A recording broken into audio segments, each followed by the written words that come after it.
ನಮ್ಮ ಭಾರತದೊಳಗೆ ಮಿಸ್ಟೀರಿಯಸ್ ಅದ್ಭುತ ಮತ್ತು ಕಷ್ಟಕರವಾದ ಜೀವನ ಅಂದ್ರೆ ಅದು ಸಾಧುಗಳ ಜೀವನ. ಸಾಧುಗಳು ನಮ್ಮ ಮುಂದೆ ಬಂದ್ರೆ ಸಾಕು ನಾವು ಅವರಿಗೆ ಕೈ ಮುಗಿತೀವಿ. ಬಟ್ ನೀವು ಸಾಧುಗಳ ಜೀವನವನ್ನು ನೋಡ್ರಿ ಅಂದ್ರೆ ರಿಷಿಕೇಶದಲ್ಲಿರುವ ಬೀದಿ ಒಳಗೆ ನಾವು ವಿದೇಶಿಗರನ್ನೇ ನೋಡ್ತಿರ್ತೀವಿ. ಈ ವಿದೇಶಿಗರು ಅವ್ರ ದೇಶ ಬಿಟ್ಕೇಶಂದ್ರ ಈ ರಿಷಿಕೇಶಿಗೆ ಬಂದು ಶಾಂತಿಯನ್ನು ಹುಡುಕಾಡ್ತಾ ಇರ್ತಾರ. 2 ವರ್ಷದಿಂದ ಬಂದಾಗ ಇಲ್ಲಿ ನೀರು ಭಾಳ ಸ್ಪೀಡ್ ಇತ್ತು. Welcome to Rishikesh.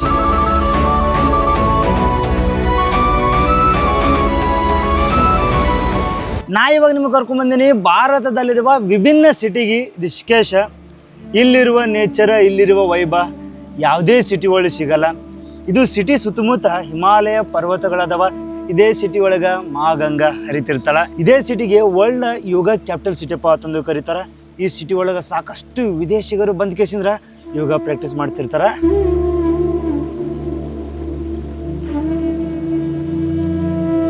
ಈ ಸಿಟಿ ಒಳಗಿರುವ ನದಿ ದಂಡಿಗೆ ನಾವು ಸಾಕಷ್ಟು ಘಾಟ್ಗಳನ್ನು ನೋಡ್ತೀವಿ. ಇವಾಗ ನಾನು ಕೂಡ ಒಂದು ಘಾಟ್ ಒಳಗೆ ಇದ್ದೀನಿ. ಈ ಘಾಟ್ ಒಳಗೆ ಸಾಯಂಕಾಲ ವಿಶೇಷವಾದ ಗಂಗಾ ಆರತಿಗಳನ್ನು ಮಾಡ್ತಿರ್ತಾರೆ ಪ್ರತಿಯೊಂದು ಘಾಟ್ ಒಳಗೂ. ಇವಾಗ ನನ್ನ ಹಿಂದ್ಗಡೆ ನೋಡಕತ್ತೀಗ ಅದಕ್ಕೆ 13 ಮಂಜಿಲ ತಂದು ಕರೀತಾರೆ. 13 ಮಂಜಿಲ್ ಅಂದ್ರೆ 13 ಅಂತಸ್ತಿನ ಒಂದು ಮಹಲ. ಅದಕ್ಕೆ ಇನ್ನೊಂದು ಹೆಸರಾದ ತ್ರಯಂಬಕೇಶ್ವರ ದೇವಾಲಯ. ಆ ಬಿಲ್ಡಿಂಗ್ದಲ್ಲಿರುವ ಪ್ರತಿಯೊಂದು ಕೋಣೆ ಒಳಗೂ ದೇವರ ಮೂರ್ತಿಗಳನ್ನು ಇಟ್ಟು ಪೂಜೆ ಮಾಡ್ತಿರ್ತಾರೆ. ನಾವಿವಾಗ 13 ಮಂಜಿಲ್ ಒಳಗೆ ಎಂಟ್ರಿ ಕೊಡ್ಲಕತ್ತೀವಿ.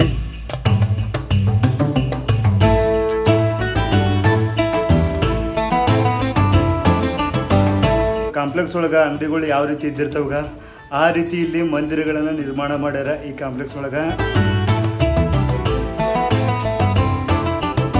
ರೇಲಿಂಗ್ ಪಕಡ್ ಕರ್ ಉಪ್ಪರ್ ಜಾವ್ ಮಂದಿರ್ ಮಾರ್ಗ್.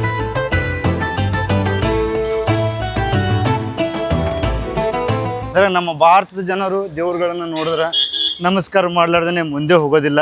ಈ ರಿಷಿಕೇಶದಲ್ಲಿರುವ ಯೂನಿಕ್ ಬಿಲ್ಡಿಂಗ್ ಅದು. ರಿಷಿಕೇಶದಲ್ಲಿರುವ ಈ ಸುಂದರವಾದ ನದಿಯನ್ನು ದಾಟಬೇಕಂದ್ರೆ ನಾವು ಒಂದು ಜಾಗದಿಂದ ಇನ್ನೊಂದು ಜಾಗಕ್ಕೆ ಬರೋಕೆ ಬ್ರಿಡ್ಜ್ಗಳನ್ನ ನಿರ್ಮಾಣ ಮಾಡಿರ್ತಾರೆ. ಆ ಬ್ರಿಡ್ಜಿಗೂ ಕೂಡ ಇತಿಹಾಸ ಇದ್ದಿರ್ತದೆ. ನಾನು ಹಿಂದ್ಗಡೆ ನೋಡಕತ್ತಿರಾಗ ಇದಕ್ಕೆ ರಾಮ್ ಜುಲಾ ಅಂತಂದು ಕರೀತಾರೆ. ಹಿಂದಿ ಒಳಗೆ ಬ್ರಿಡ್ಜಿಗೆ ಜುಲಾ ಅಂತ ಕರೀತಾರೆ. ಹ್ಯಾಂಗಿಂಗ್ ಬ್ರಿಡ್ಜ್ ಇದು. ನಾವು ಸೆಂಟ್ರದಾಗ ಹೋದ್ರೆ ಅಳಗಾಡ್ತಿರ್ತದೆ ಸ್ವಲ್ಪ. ರಿಷಿಕೇಶದಲ್ಲಿರುವ ಬೀದಿ ಒಳಗೆ ನಾವು ವಿದೇಶಿಗರನ್ನೇ ನೋಡ್ತಿರ್ತೀವಿ. ಈ ವಿದೇಶಿಗರು ಅವ್ರ ದೇಶ ಬಿಟ್ಕೇಶಂದ್ರ ಈ ರಿಷಿಕೇಶಿಗೆ ಬಂದು ಶಾಂತಿಯನ್ನು ಹುಡುಕಾಡ್ತಾ ಇರ್ತಾರ. ಪವಿತ್ರವಾದ ಗಂಗಾ ನದಿಯ ತಡದಲ್ಲಿ ಬಂದೀನಿ. ಈಗ ನಾವು ಮ್ಯಾಗ ಹೋದಂಗ ನೀರು ಪೂರ್ತಿ ಕ್ಲಿಯರ್ ಇದ್ದಿರ್ತಾವ. ತಳಗ್ ಬಂದಂಗ ನೀರೆಲ್ಲ ಹೊಲಸಾಗ್ತಿರ್ತಾವ. ಭಕ್ತಾದಿಗಳು ಏನೇನೋ ಒಗಿತಿರ್ತಾರ ನಂಬಿಕೆ ಇಟ್ಟು ಗಂಗಾ ನದಿ ಮ್ಯಾಗ. ಈ ನೀರನ್ನು ನಾವು ಯಾವುದೇ ಚಿಂತೆ ಇಲ್ಲಾರ್ದೆ ಆರಾಮಾಗಿ ಕುಡಿಬಹುದು. ನಾನು ಈ ಜಾಗದಾಗ ದಿನಾಲು ಬರ್ತಿರ್ತೀನಿ. ಬಿಸಿಲು ಜಾಸ್ತಿ ಇದ್ದಿರ್ತದೆ. ಇಲ್ಲಿ 1-2 ತಾಸು ಸ್ವಿಮ್ಮಿಂಗ್ ಇಲ್ಲಿ ಮಾಡಿದೆವಪ್ಪ ಅಂತಂದ್ರೆ ಆನಂದಮಯ. ಇವಾಗ ಸ್ವಿಮ್ಮಿಂಗ್ ಮಾಡಮ್ರಿ. ವಾರದಾಗ ಒಬ್ಬರೇ ಬಿದ್ದು ಸಾಯ್ತಿರ್ತಾರ. ಅದು ಮುಂದಿನ ಜಾಗದಾಗ ಈಸ್ ಬರೋರು ಇಷ್ಟೇ ಇಲ್ಲಿ ಬರಬೇಕು. ಈಸ್ ಬಲ್ಲೋರ್ದು ಇಲ್ಲಿ ಬಂದು ವಿಚಾರಿದ್ರಪ್ಪ ಅಂತಂದ್ರೆ ಸೀದಾ ದೇವ್ರ ಬಲ್ಲೇ ಹೋಗ್ತೀರಿ ನೀವು.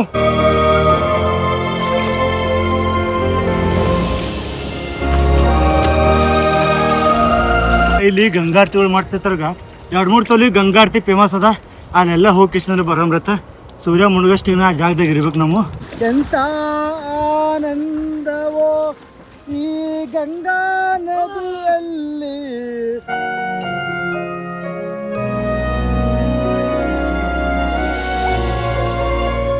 ಪರಮಾತ್ಮ ಘಾಟ್ದಲ್ಲಿ ಗಂಗಾ ಆರತಿಯನ್ನು ನೋಡಕ್ಕೆ ಬಂದಿನಿ. ಸಾಕಷ್ಟು ಜನಗಳದಾರ. ಬಟ್ ನಾವು ಒಂದು ಜಾಗದಾಗ ನಿಂತ್ಕೇಸಿಂದ್ರೆ ವಿಡಿಯೋ ಮಾಡಕತ್ತೀನಿ. ಈ ಜಾಗದಾಗ ಏನು ಗಂಗಾ ಆರತಿ ಮಾಡ್ತಾರ ಅದನ್ನು ನೋಡೋಕೆ ಸಾಕಷ್ಟು ಜನ ಬರ್ತಿರ್ತಾರ. ಇಲ್ಲಿ ನದಿ ಒಳಗೆ ಶಿವನ ಮೂರ್ತಿ ಇದ್ದಿರ್ತದ. ಅದರದಿಂದ ಈ ಘಾಟ್ ಮೇನ್ ಹೈಲೈಟ.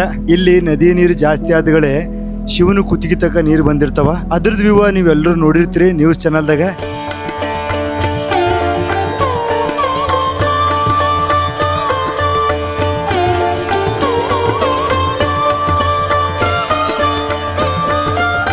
ಸಾಧುಗಳ ಜೀವನ ಯಾವ ರೀತಿ ಇದ್ದಿರ್ತದಪ್ಪ ಅಂತಂದ್ರೆ ಅವ್ರಿಗೆ ಹಿಂದಿರಲ್ಲ ಮುಂದಿರಲ್ಲ ಏನೂ ಇರಲ್ಲ. ಕೆಲವೊಂದಿಷ್ಟು ಸಾಧುಗಳು ಆಶ್ರಮದೊಳಗೆ ಇರ್ತಾರೆ, ಯಾವುದೋ ಒಂದು ಗಿಡದ ತಳಗಿರ್ತಾರೆ. ಈ ನದಿ ದಡದಲ್ಲಿರುವ ಕಲ್ಲಿನೊಳಗೆ ಜೀವನ ಮಾಡ್ತಿರ್ತಾರೆ. ಭಾಳ ಕಷ್ಟಕರ ಇದ್ದಿರ್ತದ ಸಾಧುವಿನ ಜೀವನ. ಅವರು ಡೈಲಿ ಊಟ ಯಾವ ರೀತಿ ಮಾಡ್ತಾರೆ, ಅವ್ರ ಬಳಿ ರೊಕ್ಕ ಕೂಡ ಇರಲ್ಲ, ಆದರೂ ಹೊಟ್ಟೆನ ತುಂಬಿಸ್ಕೋತಾರೆ ಅವರು ಡೈಲಿ. ಸಾಧುಗಳ ಬಳಿ ದುಡ್ಡು ಇರಲ್ಲ ಮತ್ತು ಅವರು ದಿನಾಲೂ ಊಟ ಹೆಂಗೆ ಮಾಡ್ತಾರಪ್ಪ ಅಂತಂದ್ರೆ, ಇದೇ ರಿಷಿಕೇಶ್ ಒಳಗೆ ಕೆಲವೊಂದಿಷ್ಟು ಆಶ್ರಮಗಳದಾವ. ಆ ಆಶ್ರಮದೊಳಗೆ ಟೈಮಿಂಗ್ ಇದ್ದಿರ್ತದ. ಯಾರೇ ಸಾಧುಗಳು ಆಶ್ರಮಕ್ಕೆ ಹೋಗಿಸಿದ್ರ ಊಟ ಮಾಡ್ಬೋದು. ಇಲ್ಲಿ ಊಟ ಮಾಡುವ ಟೈಮ್ ಎಷ್ಟಕ್ಕೆ ಇರ್ತದ ಆಶ್ರಮದಾಗ? ಇಲ್ಲಿ 10:25 ನಡೀತದ. ಹಾಗಾದ್ರೆ ಇವ್ರೆಲ್ರೂ ಸದ್ ಅಲ್ಲಿಗೆ ಹೊಂಟಾರೇನ್ರಿ? ಇದು 10:25 ನಡೀತದ ಮುಂಜಾನೆ. ಇದಾಗಿಂದ ಭಾಗೀರಥಿ ಒಳಗೆ ನಡೀತದ. ಪ್ರತಿಯೊಂದು ಆಶ್ರಮದ ಟೈಮಿಂಗ್ ಬೇರೆ ಬೇರೆ ಇದ್ದಿರ್ತದ. 12ಕ್ಕೆ ಮತ್ಸರಂದಾಗ ಇರ್ತದ. ಇವಾಗ ನೀವು ಯಾವ ಆಶ್ರಮಕ್ಕೆ ಹೋಗ್ತೀರಿ? ನಾ ಮತ್ಸರಮ್ಗೆ ಹೋಗ್ತೀನಿ 12 ಗಂಟೆಗೆ. ಅಲ್ಲಿಗೆ ಹೋಗುವಾಗ ನೀವೇನೇನ್ ತಗೊಂಡು ಹೋಗ್ತೀರಿ? ಕಮಾಂಡಲ್, ಅದ್ರ ಜೊತೆ ಕಿಟ್ಲಿ ಒಯ್ತಿರ್ತೀವಿ. ಅಲ್ಲಿಗೆ ಹೋಗಿ ಅದ್ರ ಒಳಗ ಅನ್ನ ದಾಲ ಹಾಕೊಂಡು ಬರ್ತೀವಿ. ಕೆಲವೊಂದಿಷ್ಟು ಸಾಧುಗಳು ಇರ್ತಾರಗ, ಅವ್ರಿಗೆ 80-90 ವಯಸ್ಸಾಗಿರ್ತದ. ಅವ್ರಿಗೆ ನಡೆದಾಡ ಕೂಡ ಬರಲ್ಲ. ಅವ್ರೆಲ್ಲಿ ಇದ್ದಿರ್ತಾರಗ ಅದೇ ಜಾಗಕ್ಕೆ ಬಂದ್ ಕೇಸಿಂದ್ರ ಪ್ರಸಾದ ಕೊಡ್ತಿರ್ತಾರೆ. ಇಲ್ಲಿ ಬಾರಿ ಒಳ್ಳೆ ಪ್ರಸಾದ ಕೊಡ್ತಾರ. 10:25 ಸ್ಟಾರ್ಟ್ ಆಗ್ತದ. 100ರಿಂದ 200 ತನಕ ಸಾಧುಗಳು ಬಂದು ಊಟ ಮಾಡ್ತಾರೆ ಇಲ್ಲಿ. ಆಶ್ರಮ ಮುಂದೆ ಕೆಲವೊಂದಿಷ್ಟು ಬಾಬಾಗಳು ಬಂದು ಕೂತಾರ. ಕಿಟ್ಲಿ ಮತ್ತು ಬೊಗೋಣೆನ ತಗೊಂಡು ಪ್ರಸಾದ ಬಂಧುಗಳೇ ಇಲ್ಲೇ ಕೂತೇ ತಿಂತಿರ್ತಾರ. ಈ ರೀತಿ ಪ್ರಸಾದ ಹಂಚೋದು ವಾರದಾಗ ಒಂದ್ಸಲ ಅಲ್ಲ, ದಿನಾಲೂ ಹಂಚ್ತಿರ್ತಾರ.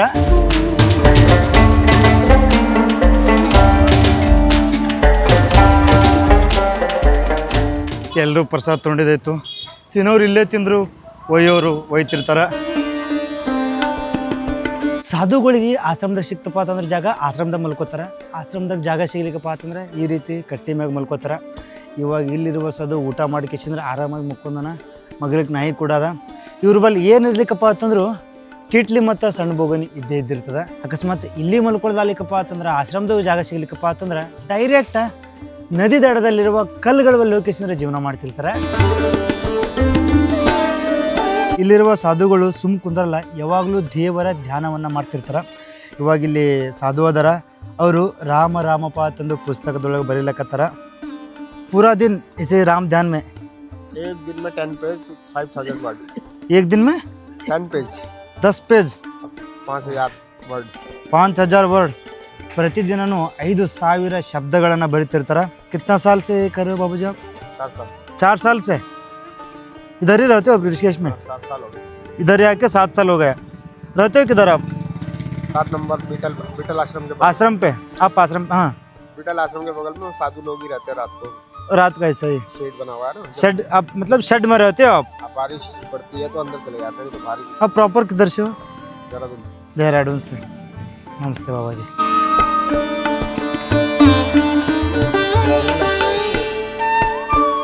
ಈ ಬೀದಿ ಮ್ಯಾಗ ಬರೀ ನಮ್ಮ ಭಾರತದ ಸಾಧುಗಳು ಅಷ್ಟೇ ಇರಲ್ಲ, ಹೊರಗಿನ ಸಾಧುಗಳು ಕೂಡ ಬರ್ತಿರ್ತಾರೆ. ಇಲ್ಲಿ ಬಂದು ಇಲ್ಲೇ ಉಳಿದು ಬಿಡ್ತಾರೆ. ಅವರು ಹೊಳ್ಳೆ ಅವ್ರ ದೇಶಕ್ಕೆ ಹೋಗೋದಿಲ್ಲ. ಅಲ್ಲಿ ಹಿಂದ್ಗಡೆ ಒಬ್ಬ ಮುಚ್ಚ ಕೂತಾನ, ಬಟ್ ಅವನ ಜೊತೆ ವಿಡಿಯೋ ಮಾಡೋಕೆ ಬರಲ್ಲ. ಯಾಕಂದ್ರೆ ನಾವು ಹೇಳಿದ್ರೆ ನಮ್ಗೆ ವಿಡಿಯೋ ಮಾಡೋಕೆ ಹೋಗ್ಬೇಡ್ರಪ್ಪ ಅಂತಂದು. ಮತ್ತು ಯಾರು ವಿಡಿಯೋ ನೋಡಿ ಒಂದು ಪಾಸ್ಪೋರ್ಟ್ ವೀಸಾ ಎಕ್ಸ್ಪೈರ್ ಆಗಿರ್ತದೆ, ಅದ್ರ ಸಂಬಂಧ ವಿಡಿಯೋ ಮಾಡೋಕೆ ಹೋಗ್ಬೇಡಪ್ಪ ಅಂತಂದ. ಬಟ್ ಅವನು ಕೂಡ ಹೊರಗಿನ ದೇಶದವನೇ. ರಿಷಿಕೇಶದಲ್ಲಿರುವ ಯಾವುದೇ ಮೂಲೆ ಒಳಗೆ ನೋಡಿದ್ರು ಆಶ್ರಮಗಳೇ ಕಾಣುತ್ತೆ ನಮಗೆ. ನದಿ ದಂಡಿಗಂತೂ ಪೂರ್ತಿ ಆಶ್ರಮಗಳೇ ಅದಾವ. ಸಾಧುವಿನ ಜೀವನ ಏನದೀಗ ಬಹಳ ಕಠಿಣದಿಂದ ತುಂಬಿರ್ತದ.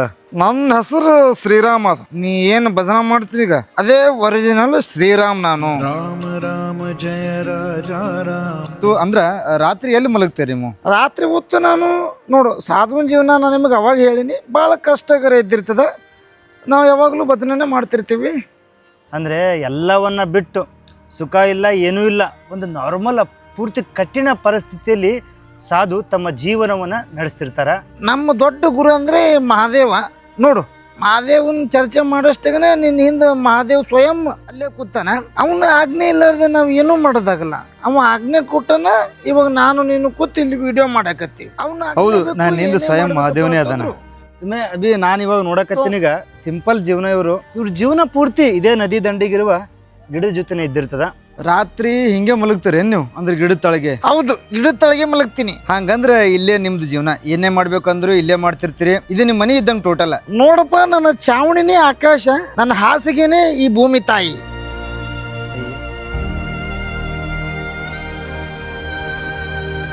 ಹೆಚ್ಚಾನೆಚ್ಚು ಆಶ್ರಮಗಳು ನದಿ ದಂಡಿಗೆ ಇದ್ದಿರ್ತವ. ಯಾಕಂದರೆ ಬೆಳಿಗ್ಗೆ ಎದ್ಕೇಸಿಂದ್ರೆ ಸಾಧುಗಳು ನದಿ ಒಳಗೆ ಹೋಗಿ ಜಳಕ ಮಾಡಿ ಮಂತ್ರೋಚ್ಚಾರಣೆನ ಮಾಡ್ಕೇಸಿಂದ್ರೆ ಮತ್ತೊಳ್ಳೆ ಆಶ್ರಮಕ್ಕೆ ಬರ್ಬೇಕೀಗ. ಈಸಿ ಆಗ್ತದ ಹೋಗೋದು ಬರೋದು ಸಂಬಂಧ. ಇವಾಗ ನೀವೆಷ್ಟು ನೋಡ್ತೀರಿ ಇವೆಲ್ಲ ಆಶ್ರಮ ಇವೆಲ್ಲ ನದಿ ದಂಡಿಗೆ ಇದ್ದೀವು.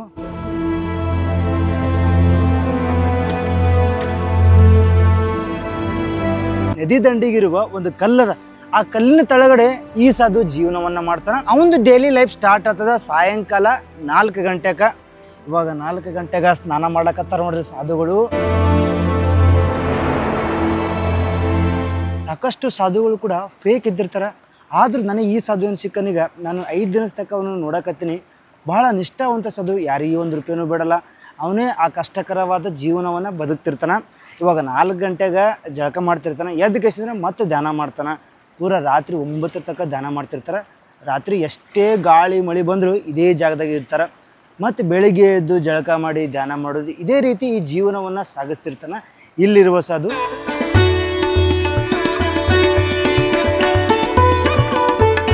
ನೀರು ಒಳಗೆ ಒಂದು ತಾಸು ಧ್ಯಾನ ಮಾಡಿ ಇವಾಗ ಹೊರಗೆ ಬಂದು ಮತ್ತೊಂದು ತಾಸು ಧ್ಯಾನ ಮಾಡ್ತಾರೆ. ದೇವರ ನಾಮವನ್ನು ಸ್ಮರಣೆ ಮಾಡ್ಕೋತ ದಿನನಿತ್ಯ ಧ್ಯಾನನೇ ಮಾಡ್ತಿರ್ತಾರೆ ಅವರು.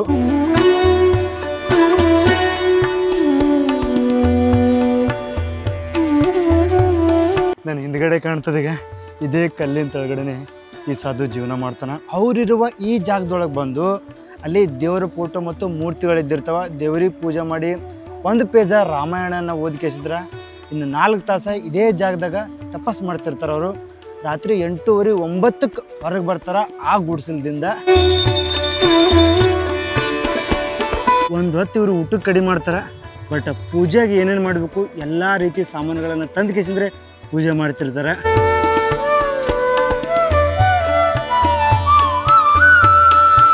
ಇನ್ನು ಸ್ವಾಮೀಜಿಯವ್ರು ಪೂಜೆ ಮಾಡಕತ್ತಾರ, ಅವ್ರಿಗೆ ಡಿಸ್ಟರ್ಬ್ ಮಾಡೋದು ಬೇಡ. ಇನ್ನು 3 ತಾಸು ತಕ್ಕ ಅವ್ರು ಒಬ್ಬರೇ ತಪ್ಪು ಮಾಡ್ಕೋತ ಇದ್ದಿರ್ತಾರೆ. ಎಲ್ಲ ಸಾಧುಗಳು ಇದೇ ರೀತಿಯೇ ಇರಲ್ಲ. ಕೆಲವೊಂದಿಷ್ಟು ಸಾಧುಗಳು ಇದ್ದಿರ್ತಾರೆ, ಅವರು ಆಶ್ರಮದಾಗೆ ಭಜನೆ ಮಾಡ್ತಿರ್ತಾರೆ. 10 ನಿಮಿಷ ನಂಬಲ್ಲಿ ಫೋನ್ ಇಲ್ಲ ಅಂದ್ರೆ ನಾವು ಪರದಾಡ್ತೀವಿ. ಈ ಸಾಧು ಒಟ್ಟು ಫೋನೇ ಯೂಸ್ ಮಾಡಿಲ್ಲ ಅವರು. ನಾನು ಇವಾಗ ಒಂದು ಆಶ್ರಮದಾಗಿದ್ದೀನಿ. ದಿನಾಲೂ ಸಂಜೆ 6 ಗಂಟೆಗೆ ಭಜನೆ ಮತ್ತು ಆರತಿ ಸ್ಟಾರ್ಟ್ ಮಾಡ್ತಾರೆ.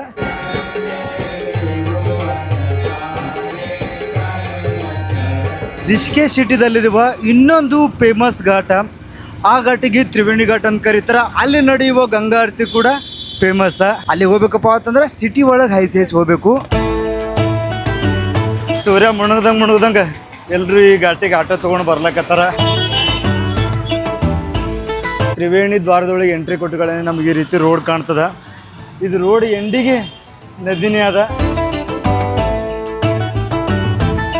ಜನಗಳೆಲ್ಲ ಎಲ್ಲ ಜಳಕ ಮಾಡ್ಲಕತ್ತಾರ.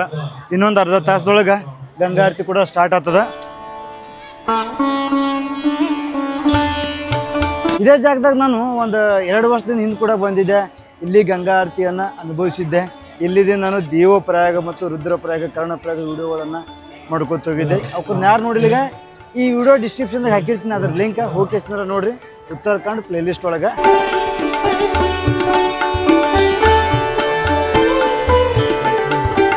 ಇವಾಗ ನಾವು ಗಂಗಾ ಆರತಿಯನ್ನು ಕರೆಕ್ಟಾಗಿ ಒಂದು ಕಡೆ ಕೂತ್ ನೋಡ್ಬೇಕಪ್ಪ ಅಂತಂದ್ರೆ ಈ ನದಿಯನ್ನು ದಾಟಿ ಆ ಫ್ರಂಟ್ ಜಾಗದಾಗ ಹೋಗಿ ಕುಂದಿರ್ಬೇಕು.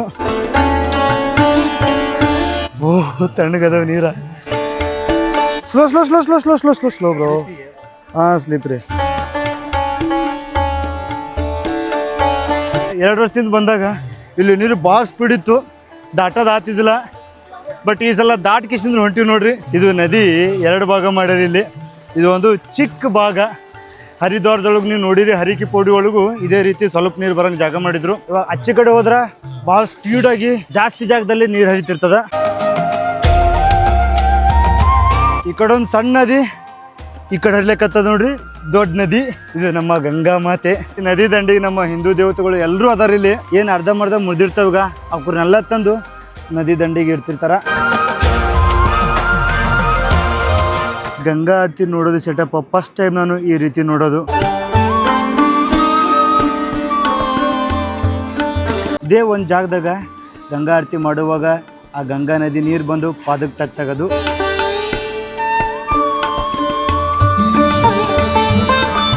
ऋषिकेश में 3-4 जगह में गंगा आरती बनता है ना, वो उसका क्या डिफरेंस है? यहाँ मैं देख रहा हूँ यार बहुत ज्यादा भीड़ है। हाँ मतलब जगह भी इतनी है भाई कि आप कितने भी आ जाओ आराम से बैठ सकते हैं। मेन चीज यार सबसे बड़ी चीज है हम आरती को सामने से एकदम जस्ट सामने से देख सकते हैं। ಎಲ್ಲಿ ನೋಡಿ ನಮ್ಮ ಭಾರತದೊಳಗೆ ಗಂಗಾ ಆರತಿ ಮಾಡೋರು ಮತ್ತು ನದಿ ಸ್ವಲ್ಪ ಡಿಸ್ಟೆನ್ಸ್ ದೂರ ಇದ್ದಿರ್ತದ. ಬಟ್ ಈ ತ್ರಿವೇಣಿ ಘಾಟ್ ಒಳಗೆ ಭಾಳ ಕ್ಲೋಸ್ ನದಿ ಹತ್ರ ನಿಂತ್ಕೇಶಂದ್ರೆ ಆರತಿ ಮಾಡ್ತಿರ್ತಾರೆ. ಒಂದೊಂದು ಸಲ ಗಂಗಾ ನದಿ ಅವ್ರ ಪಾದಕ್ಕೆ ಹೋಗಿ ಮುಡ್ತಿರ್ತದ ಗಂಗಾ ನದಿ ನೀರ.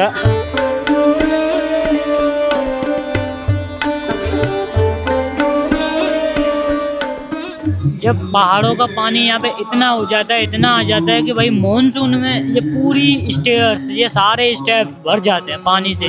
उसके बाद ये लोग हैं ना जो महाराज जी इसके पानी के अंदर आके भाई गंगा आरती करते हैं। तब का सीन ही भाई अलग है सच में। आप जब देखोगे भाई तब का बहुत ही अलग है।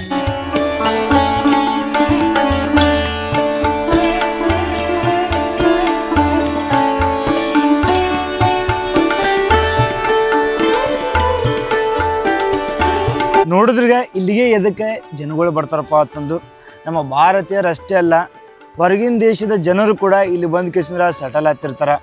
ಫಾರಿನರ್ಸು ಇಲ್ಲಿ ಯೋಗ ಕಲಿಬೇಕಂತ ಬಂದು ಇಲ್ಲಿನ ಶಾಂತತೆಯನ್ನು ನೋಡಿ ಕೇಸಿಂದ್ರೆ ಇಲ್ಲೇ ಯೋಗ ಟೀಚರಾಗಿ ಉಳ್ಕೊಂಡ್ಬಿಡ್ತಿರ್ತಾರೆ. ಕೆಲವೊಂದಿಷ್ಟು ಸಾಧುಗಳಾಗಿ ಉಳ್ಕೊಂಡ್ಬಿಡ್ತಿರ್ತಾರೆ. ಇನ್ನು ನಮ್ಮ ಭಾರತೀಯರಪ್ಪ ಅಂತಂದ್ರು ಅವರಿಗೆ ಸಂಸಾರದ ಜಂಜಾಟವನ್ನು ದಾಟ್ ಕೇಸಿಂದ್ರೆ ಇಲ್ಲಿ ಬಂದು ಬದುಕಕ್ಕೆ ಈ ಜಾಗ ಪರ್ಫೆಕ್ಟ್. ರಿಷಿಕೇಶಿಗೆ ಬಂದು 25 ದಿನ ಮೇಲ್ಗಡೆನೇ ಆಯಿತು. ನಾನು ಇಲ್ಲೇ ಕಳೆದೋಯ್ತಿನಪ್ಪ ಅಂತ ನಂಗೆ ಅನಿಸ್ಲಕ್ಕತ್ತದ. ಇದ್ರ ಹಿಂದಿನ ವಿಡಿಯೋ ಹರಿದ್ವಾರ, ಅದ್ರ ಹಿಂದಿನ video missing people in Rishikesh. ಅದ್ರ ಬಗ್ಗೆ ವಿಡಿಯೋ ಮಾಡಿ ಹೋಗಿ ಕೇಶನ ನೋಡ್ರಿ, ಡಿಸ್ಕ್ರಿಪ್ಷನ್ದಾಗ ಲಿಂಕ್ ಇದ್ದಿರ್ತದೆ. ಮತ್ತೆ ಮುಂದಿನ ವಿಡಿಯೋದಾಗ ಈ ವಿಡಿಯೋ ನಿಮ್ಗೆ ಇಷ್ಟ ಆಗಿತ್ತಪ್ಪ ಅಂತಂದ್ರೆ ಕಮೆಂಟ್ ಹಾಕ್ರಿ, ಲೈಕ್ ಕೂಡ ಮಾಡ್ಬೇಕು. ನೀವು ನಮ್ಮ ಚಾನಲ್ನ ಸಬ್ಸ್ಕ್ರೈಬ್ ಮಾಡಿದ್ರೆ ಹೊರಗೆ ಹೋಗ್ಬೇಡ್ರಿ. ಫಸ್ಟ್ ಸಬ್ಸ್ಕ್ರೈಬ್ ಮಾಡ್ಕೇಸಿಂದ್ರೆ ಬೇರೆ ಆ್ಯಪ್ ಮತ್ತು ಬೇರೆ ಕೆಲಸನ ಸ್ಟಾರ್ಟ್ ಮಾಡಿರಿ ನಿಮ್ಮ ಫೋನ್ದಾಗ. ಹಾಗೆ ನೀವು ಯಾರು ಅಕಸ್ಮಾತ್ ಟಿ ವಿ ಒಳಗೆ ಈ ವಿಡಿಯೋ ನೋಡಕತ್ತಿದ್ರಪ್ಪ ಅಂತಂದ್ರೆ ಒಂದು ಸ್ವಲ್ಪ ಟೈಮ್ ತೊಗೊಂಡು ಕೇಸಿಂದ್ರೆ ಸಬ್ಸ್ಕ್ರೈಬ್ ಮಾಡಿರಿ. ಮಾಡಿರಿ ಸಬ್ಸ್ಕ್ರೈಬ್ ಮಾಡಿರಿ ಸಬ್ಸ್ಕ್ರೈಬ್